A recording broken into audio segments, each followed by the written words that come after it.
saya Farhan Ramadan dengan nomor NIM akhir belakang 176. Saya Regi Jaya Sembodo dari NIM akhir 054. Assalamualaikum warahmatullahi wabarakatuh. Shalom, Om Swastiastu, Namo Buddhaya. salam kebajikan. Halo teman-teman semua. Selamat pagi, siang, sore, dan malam di tempat kalian berada. Sebelum itu kita mari panjatkan puji dan syukur atas kehadirat Tuhan Yang Maha Esa, karena berkat rahmat dan hidayahnya kita bisa membuat dan menonton video ini. Semoga kita diberikan selalu kesehatan dan juga semangat untuk menjalani hari-hari. Perkenalkan, kita berdua ini adalah bagian dari generasi Z, generasi yang tumbuh dan berkembang bersama teknologi. Jadi sejak kecil kita ini sudah sangat akrab dengan namanya itu kayak internet, media sosial, dan berbagai aplikasi digital lainnya. Itulah kenapa cara kita berpikir, berkomunikasi, dan juga bekerja itu berbeda gitu dari generasi-generasi sebelum kita. Karena kita ini udah lebih beradaptasi dengan yang namanya perkembangan teknologi. Dan menariknya lagi nih, dalam beberapa tahun ke depan, atau mungkin udah dimulai dari tahun ini, kita ini dari generasi Z ini mulai untuk menjadi pemimpin di organisasi, perusahaan, dan juga komunitas. Tapi dunia kerja yang akan kita hadapi ini berbeda dengan dunia kerja yang dulu. Malah dapat dibilang berbeda banget lah gitu.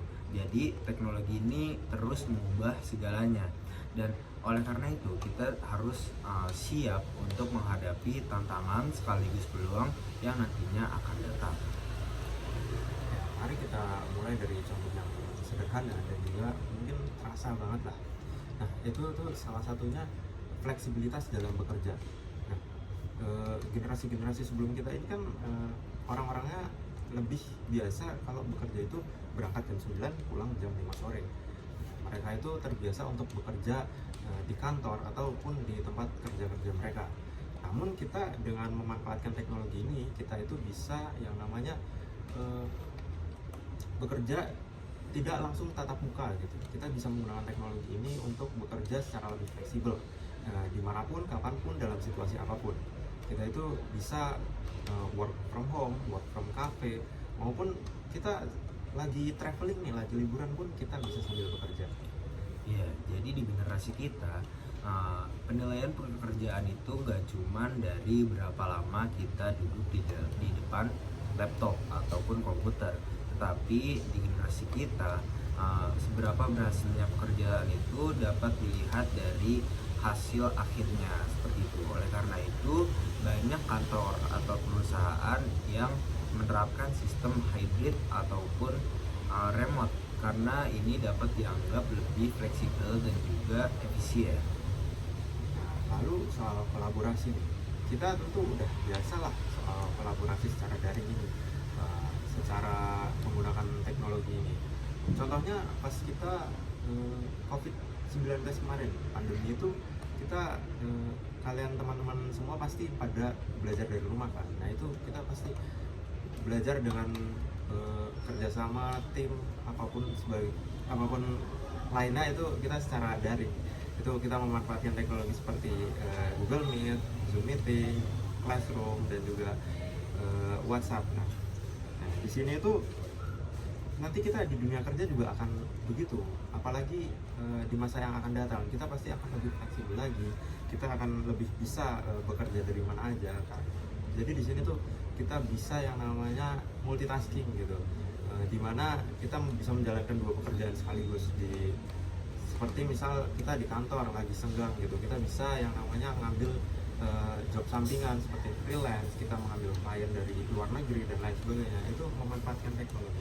Ya, jadi aplikasi seperti Slack, lalu juga Trello, lalu juga seperti Notion, ini tuh itu jadi alat bantu yang sangat penting untuk kinerja tim yang lebih efisien dan juga transparan. Jadi pemimpin di masa depan itu gak cuman pemimpin yang pintar untuk memberi perintah, tetapi pemimpin di masa depan itu juga harus tahu caranya mendengarkan, lalu juga merangkul, lalu juga dapat membuka akses atau memberikan akses informasi untuk para timnya. Nah, salah satu hal yang menjadikan kepemimpinan masa depan itu salah satunya yaitu keputusan dengan berbasis data.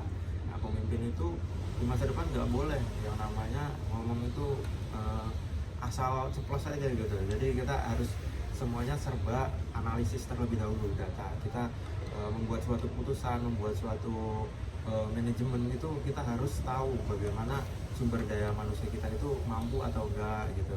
Nah, di sini tuh contohnya kita biasa kan untuk mencari tahu terlebih dahulu sebelum kita beli sesuatu, belanja sesuatu. Misalkan kita cari barang di Shopee gitu, di situ ada beberapa katalog nanti yang isinya adalah barang-barang serupa dengan harga-harga yang berbeda. Di situ kita pasti bakal mencari tahu itu secara googling itu bagaimana sih review-review orang, ulasan-ulasan orang dan lain sebagainya. Kita tuh jadi tahu sebelum kita mengambil keputusan. Nah, di masa depan ini pemimpin itu harus seperti itu, harus terlebih dahulu mencari data-data yang faktual dan juga aktual. Nah iya, jadi di dunia kerja ini itu disebut sebagai manajemen berbasis data, yang dimana kita menggunakan angka dan juga analisis untuk menemukan langkah yang terbaik seperti itu. Dan contohnya itu seperti Netflix. Jadi Netflix itu menggunakan data tren penonton untuk rencana film ataupun serial yang akan dibuat untuk yang selanjutnya seperti itu.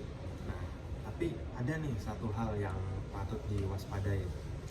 Kita itu walaupun memanfaatkan teknologi itu kita tidak boleh sampai yang namanya kehilangan sentuhan kemanusiaan atau maksudnya serba teknologi gitu. Apalagi kan di dunia yang sekarang ini udah banyak AI gitu. Seperti contohnya ada ChatGPT, DeepSeek dan lain sebagainya. Nah, di situ kan mereka bisa mungkin lebih pintar daripada kita, tapi kita nggak boleh yang namanya kehilangan pekerjaan karena mereka. Kita harus memanfaatkan mereka itu untuk membantu pekerjaan kita, bukan kehilangan pekerjaan kita karena mereka. Iya, jadi pemimpin di masa depan itu nggak cuma pemimpin yang hebat dalam membaca data atau pintar dalam membaca data, tetapi juga pemimpin yang peka terhadap perasaan, lalu juga kebutuhan dari para timnya. Dan terkadang mendengarkan keluh kesah dari timnya dan juga memberi motivasi kepada timnya ini dianggap lebih penting atau lebih bijaksana daripada dari sekedar hanya memberi perintah dan untuk para timnya. Jadi ayo nih kita jadi pemimpin masa depan yang lebih adaptif. Kita jadi pemimpin yang inovatif, lebih fleksibel, tapi juga peduli terhadap orang-orang di sekitarnya, terhadap rekan-rekan kerja maupun nanti yang ada di bawah-bawah kita. Iya, jadi teknologi ini memang tumbuh dan berkembang dan penting untuk kita untuk terus mengikuti perkembangan dan pertumbuhannya tanpa kehilangan nilai-nilai kemanusiaan. Seperti itu. Nah, mungkin segini aja dulu pidato dari kami berdua. Kurang lebihnya mohon maaf. Assalamualaikum warahmatullahi wabarakatuh.